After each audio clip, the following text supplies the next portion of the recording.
Factor तोड़ देंगे, 40 का फैक्टर हो जाएगा। याद देखिए, 2 दूनी 4, 4 पचे 4 दूनी 8, 8 पचे 40 फैक्टर हो गया। इसको निकाल कर रफ में देख लेना, 64 का देखो हो जाएगा 8 × 64, ठीक ना।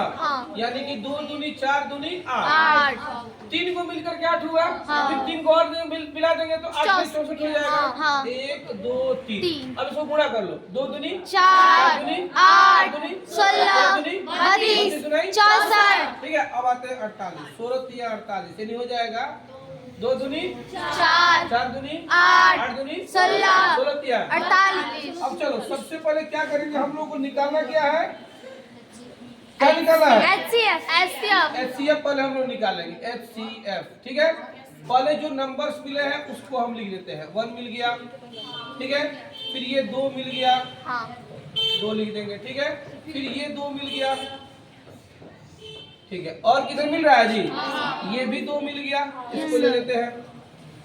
और कहीं है नहीं। अब बताए थे कि HCF में क्या होता है कि जो नंबर्स मिलता है उसी को लेते हैं तीनों में, ठीक है। तो हमारे पास दूसरा कोई अब नंबर्स नहीं है जो तीनों में हो, ठीक ना, इसलिए जो हम यहाँ पे इक्वल करके गुणा कर देंगे, 2 दूनी 4 4 दूनी 8। अब हमको क्या निकालना है, LCM। ठीक है। तो इसमें वही रहेगा जो इसमें लिखा गया, चूंकि सेम सेम रहता है, 1 × 2 × 2 × 2।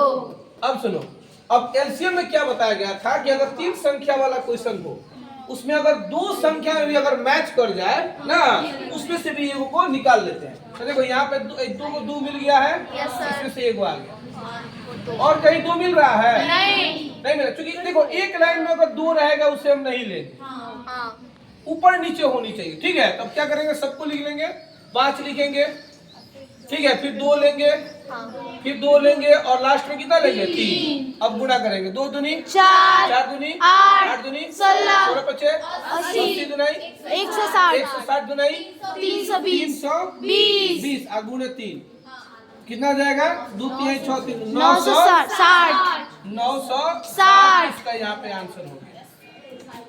क्लियर? Yes sir. ठीक है।